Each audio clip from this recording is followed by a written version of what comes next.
Continue with our fifth lesson in the spiritual warfare series from the book of Ephesians. And we've reached the point in the book where usually the men start elbowing the wives and say, hey, listen up. And the women don't necessarily want to hear it. But that's not going to be, well, it's not exactly where we're going with the text this morning. So we're still looking at this from this perspective of spiritual warfare. And while we're going to be addressing spiritual warfare in the home, hopefully we're not having many real battles or there. But it is one of those places that Satan loves to try to work. It's where we spend so much of our time, and it's where it's so easy for conflicts to arise and struggles to be. And again, as we talked about last week, our real spiritual skirmishes are not the fights with other people. They're the battle within our own hearts and our own minds over whether we're going to follow God's path and God's plan, or we're going our own direction. And so today, as we continue to look at this, we're dealing with Ephesians Chapter 5, verses 21 through Chapter 6 and verse 4. And typically when you study this, it's one of those passages that people either want to fight against, they want to lay claim to it and say, see, I told you that's what this meant, or we try to do with it like we do with so many other passages. We just want to ignore it so that we can say, hey, I don't have to listen to that. And yet there is so much vital information here for us. Let's read together, and then we'll get into our discussion. Ephesians chapter 5, beginning with verse 21. Submit to one another out of reverence for Christ. Wives, submit yourselves to your own husbands as you do to the Lord. For the husband is the head of the wife, as Christ is head of the church, his body, of which he is the Savior. Now, as the church submits to Christ, so also wives should submit to their husbands in everything.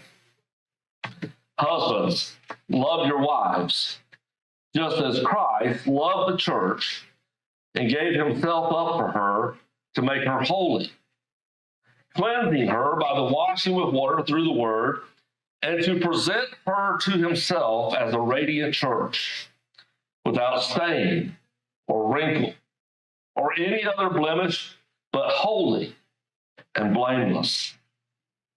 In this same way, husbands ought to love their wives as their own bodies. He who loves his wife loves himself. And after all, no one ever hated their own body, but they feed and care for their body, just as Christ does the church. For we are members of his body. For this reason, a man will leave his father and mother and be united to his wife, and the two will become one flesh. Paul says this is a profound mystery, but I am talking about Christ and the church. However, each one of you also must love his wife as he loves himself, and the wife must respect her husband. Children, obey your parents in the Lord, for this is right. Honor your father and mother, which is the first commandment with a promise, so that it may go well with you and that you may enjoy long life on the earth. Fathers, do not exasperate your children. Instead, bring them up in the training and the instruction of the Lord. After reading it, you now know why this becomes such a difficult passage. It's got our favorite word in it, doesn't it? Submit. Well, we don't like that word. We don't like to think about submitting unless it's in context of submitting to God. Then we sort of tolerate. So before we dive too far into this, let's think a little bit about what Paul means when he talks about submitting. The ideal is not that by submitting you somehow become less of a person in comparison to the other person. It is not about one person is better than the other. When we talk about in the church and we talk about submitting to the leadership of the church, it doesn't mean that the elders are better Christians than necessarily anybody else. They're just fulfilling a role that God has set there, and God says, somebody's got to lead, somebody follows. We're all Christians.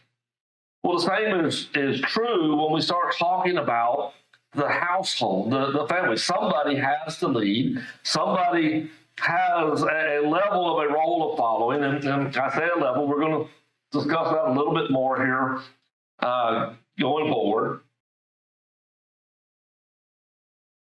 What this submit is really about is understanding that God has designed things to work in a certain way. It has been true since the foundation of the world. As He spoke it into existence, He created it with purpose. He created it with design. And He said, in order for everything to be good as I have created it and wanted it to be, things have to work with certain rules.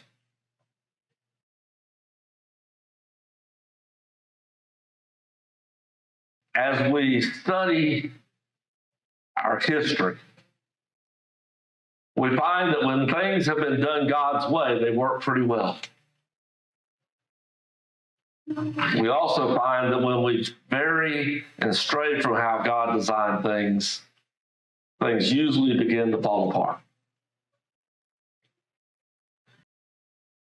One of the concepts that Paul presents with this term submit is that of service. Now, we probably don't like that word any better than we like the word submit. Serve. It's too close to the same thing. But it's not serve in the sense that we think of with a slave and a master. It is serve in the sense of working for what is best for somebody else. I try to serve others in a way that is lifting them up, that is encouraging, that is building them up, that makes them or helps them to be a better person. And as we begin this text, Paul says, submit to one another. There's no husband and wife to that statement. There's no male and female. There's no eldership in church. It's just submit to one another. Serve one another. Another way of saying this is love one another. There is a positional concept that Paul is dealing with in the rest of the text regarding the roles that God has established. And again, it's not submission like that of a slave that has little or no input into what is going on, but it is the understanding that a body has to have a head. There are functions that must be carried out, and God has defined those. I don't know necessarily why He chose to define them the way that He did. All I know is He defined them. He created them, so it's His right to define them.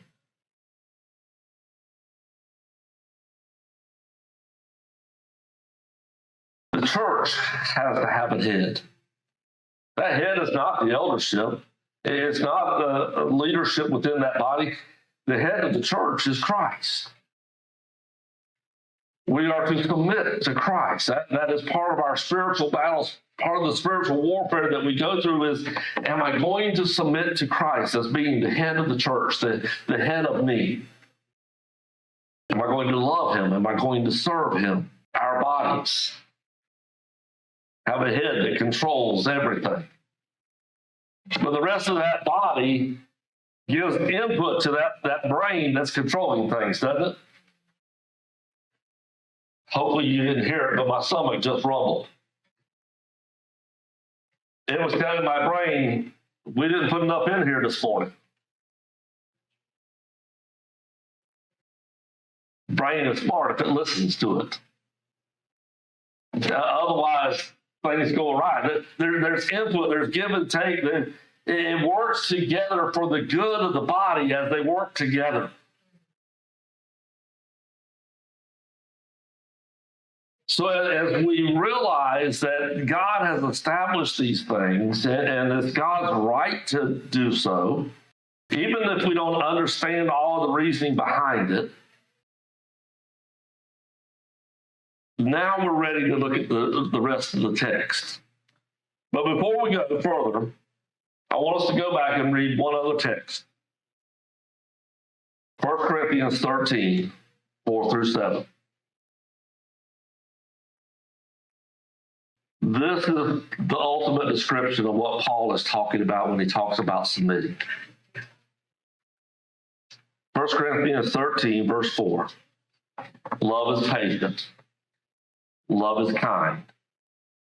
It does not envy. It does not boast. It is not proud. It does not dishonor others. It is not self-seeking. It is not easily angered. It keeps no record of wrongs. Love does not delight in evil, but it rejoices with the truth. It always protects, always trusts, always hopes, always perseveres. If we can take those principles and apply them to the concept of submitting, of serving one another, then we can find a way to get through this passage and get to where God is trying to call us to be regarding the roles of the household. Now again, Paul begins with the general statement to everyone, submit to one another. Roles and positions play no part in this direction. It is each person submit, serve, look out for the best interest of one another, for those around us and not our own. It is the very example that Christ set coming to this earth. The life that he lived, the compassion that he showed, the way that he dealt with people, and ultimately in going to the cross for us. I believe Paul begins with this statement to show that the rest of what he talks about is not about equality or inequality between genders or between children and adults, even though those are the battles that so often we try to make this about. Those are the battles that we fight, and ultimately that we win and lose the spiritual battle about. What Paul is really dealing with in these next passages is ultimately about, will I submit to God?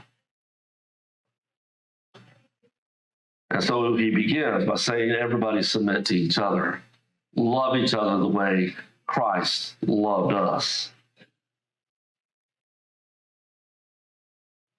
So now the difficult parts. Wives, submit to your own husbands. Usually that's where the phrase gets cut off. Wife, you're supposed to be submitting to me. This is where the husbands are usually elbowing their wives when the sermon comes up. There's an ending to that phrase. Submit to your own husbands as you do to the Lord. That's key. Paul said, serve your husbands the same way that you serve God. Love, honor, respect, looking out for the best interest of your husband. One should be a reflection of the other. People should know how I serve God based on, if I'm a wife, based on how I submit to my husband. Because how I submit to him is the same way that I submit to God. And serving and all that.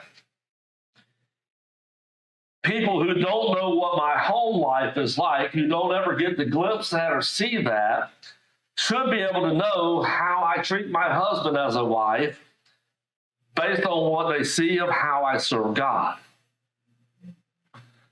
It's a direct reflection. Yes, there is an acceptance of leadership levels of roles, but it does not mean a wife is lesser for accepting that a husband is the head of the household. Again, I don't know why God picked which way he said it, but he did. He's the creator, he's the designer, it's his right. Do I follow or do I not?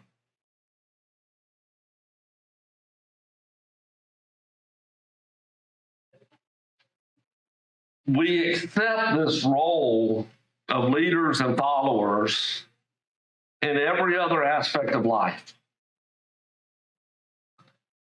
And we don't try to make it about equality or these other things. On the job, there is a boss or a supervisor or an employee, maybe multiple levels of those.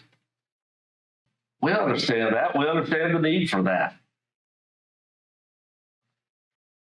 We may work to try to work up that ladder where God doesn't necessarily make that available in the marriage.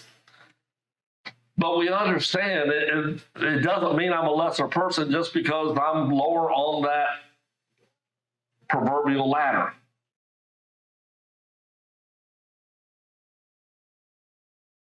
And so Paul says, the same way Christ is the head of the church, and the church submits to him, the wife does to her husband.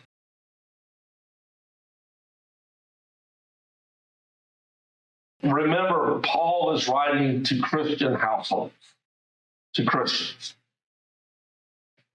So as I'm talking about this from the vantage point of a house in which everybody is trying to serve God. I realize that's not always the case. Sometimes there are households where a husband is trying to serve God and a wife is not. Sometimes there's households where a wife is trying to serve God and a husband's not. When it is, we find ourselves outside of what God designed, what God intended. We find ourselves outside the best possible scenario. Time doesn't permit me this morning to try to dive into all those different aspects and realms and how do you do this if you're in this situation, how do you do this in that situation.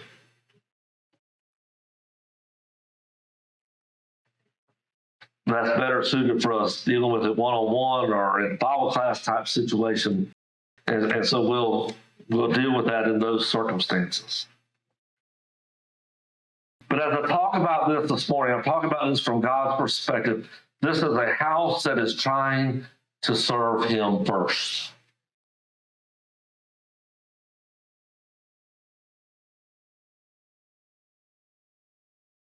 As I speak to us individually, and I don't know if anybody's here in this situation or not, but I'm going to sake of the video, I'm going to, and it going out, I'm going to put this in here. If you're not currently married, and I don't mean to sound harsh in saying this, if I do, I apologize. It's got to be said. We need to teach our children. We need to teach those that are single. If you as a woman cannot submit to the man in the relationship in the terms that God defines it, and again, I'm not talking subservient, slave type thing. If you can't accept the roles as God established them because of his character, because of who he is or anything like that, don't marry.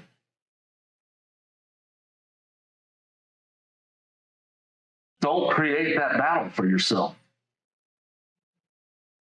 Find the man that lives for God, that lives in such a way that you can fulfill your role of trying to serve God by fulfilling the role of wife in the way that God intends it.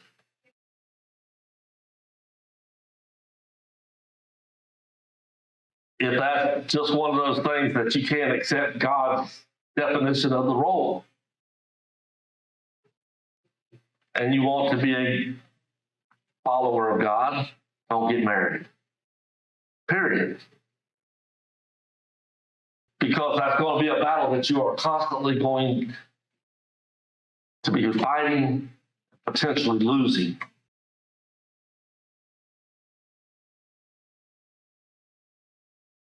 Now, most of us find ourselves in a situation where we're already married. Hopefully, our spouse is working with us to be right with God, to be one with God. And it means making a commitment to God's way if we're going to win the battle. If a husband is striving to be who God is calling him to be, it should be a very easy situation to adapt to.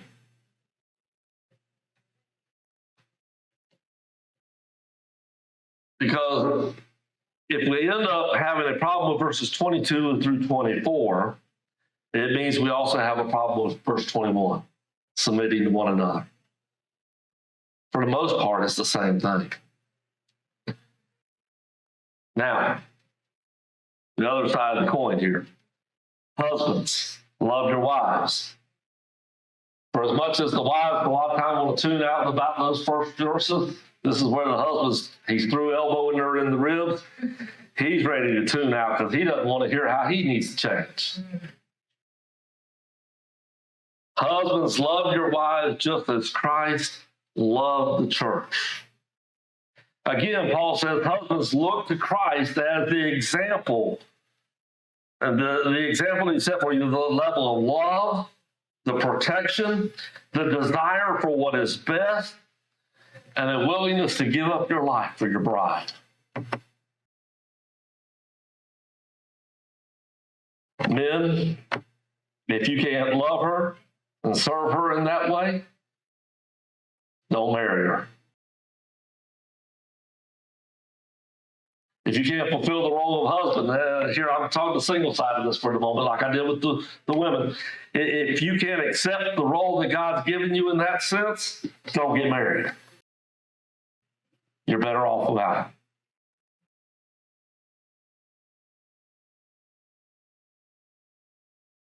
it. Every action that we take as a husband should be taken for the purpose of uplifting, supporting, encouraging, presenting her to the world in her best light, protecting her.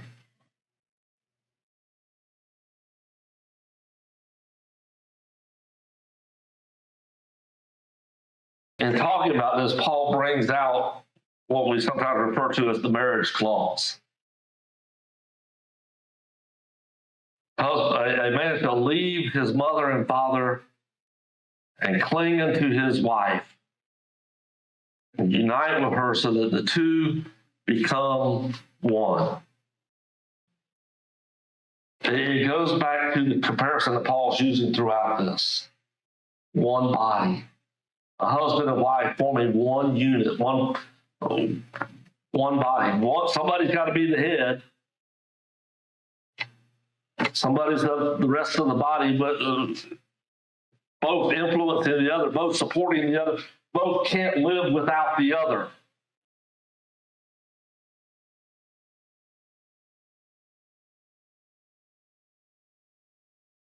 Both wanting what is best for the other and trying to accomplish that. And Christ has set such an example.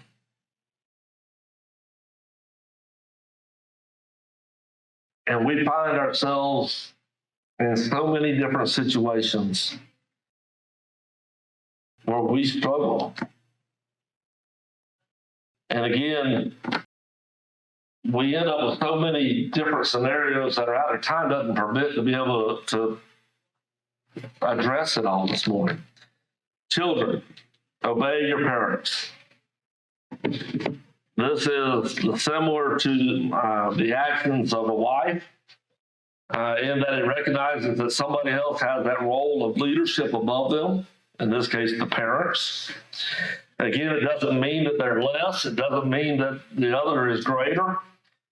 It just means I understand God has placed someone over me at this time in my life that's supposed to look out for my best interest, someone to help guide me, someone to help show me God's path. And that's the role the parents are given. And Paul says, parents, don't exasperate your children. Instead, train them and instruct them. Specifically, instruct them in the way of the Lord.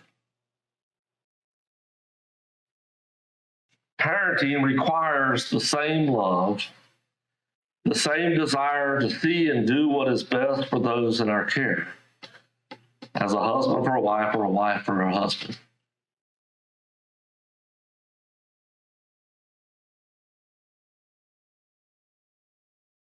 And again, we're looking at this from the concept of winning the skirmish, the spiritual battle that we're in.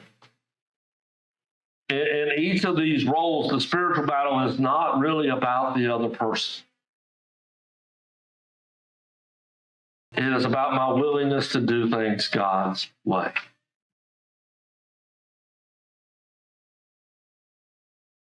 I've said this multiple times already.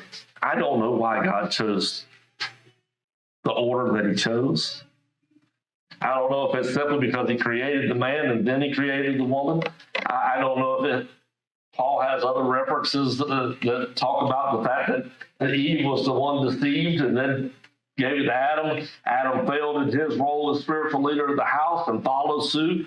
I don't know of any of that. I think sometimes God's plan predates some of that as he established it. What I do know is it's what he lays out in Scripture. And if he said it, I must follow it.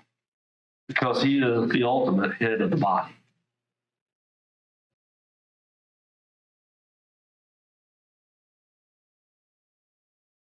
But I do know that the more each person involved seeks to follow God, the more they seek to put the needs and the well-beings of others first, second only to serving God, the easier it becomes for them to fulfill their roles. And in turn, it makes it easier for the other person to fulfill theirs. There are going to be times in those relationships where one is not seeking God or not carrying out their role. And there will be moments where we're going to have to say, I can't submit and serve in that way because it's contrary to what God has said. So I'm out of time. That's why I love teaching this in Bible class instead of preaching on it. Anyway, I hope you understand what I'm trying to say. And maybe we'll hit on this some more in a Bible class in the very near future, just to come back and try to make sure that we're understanding what I'm saying and what God's saying. What God says is more important than what I say.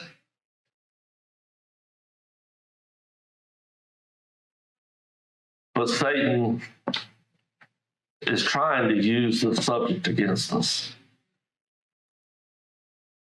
And when you look and see a divorce rate greater in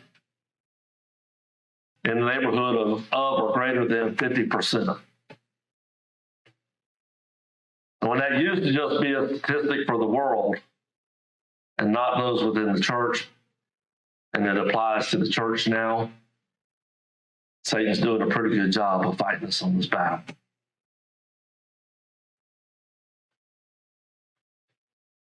God calls us to something greater. He calls us to happy homes. He calls us to peace, service with Him.